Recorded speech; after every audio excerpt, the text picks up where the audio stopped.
Well, this year's updates are really going to reinforce what was put out and published in 2015, and that is the importance of chest compression-only CPR. It's very clear now that for dispatch directed, when you call 911, the operators are trained and willing to give you instruction on doing basic CPR. That instruction will include, for sure, basic compression-only techniques, where the ventilation is actually relegated to later, particularly when the professionals arrive. The advantage of that for lay rescue is it's easier, and they have more confidence in at least attempting. The more they attempt, the more people are going to be saved. So, easy step for dispatchers. That data is very clear.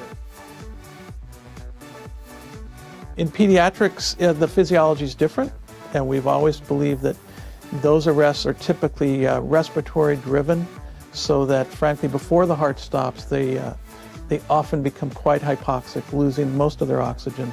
Then their heart stops, and there it's quite different. They really do need the breaths.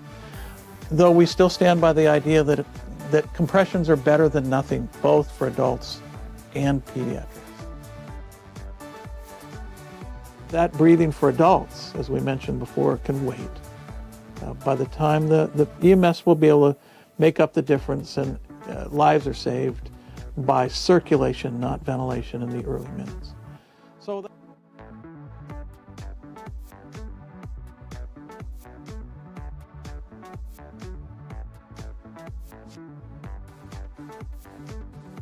this is a huge change for what we've done in the past. As many know, it's been kind of a 5 to 7 year cycle where the American Heart Association would sponsor a major effort and then a concluding conference to kind of review the science and then come up with what's different, what the advances are. And that took place about every 5 years.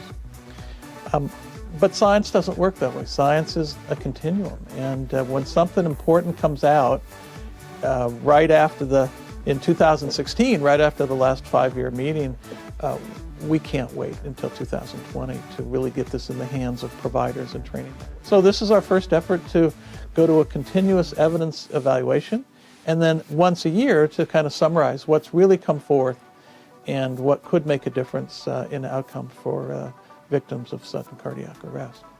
So I'm actually very excited about that.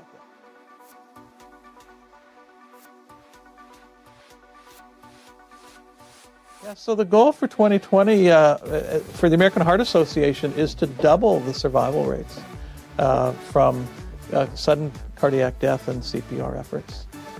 We're certainly seeing an improved slope, but we're not quite on target to get to doubling that by 2020. And so we're really hoping by renewing efforts and again, inviting the lay public to just do it, just help. We realize that this is a very traumatic experience, and yet there's nothing quite like having someone come to you and say, gee whiz, thanks for being willing to help me when I could not help myself.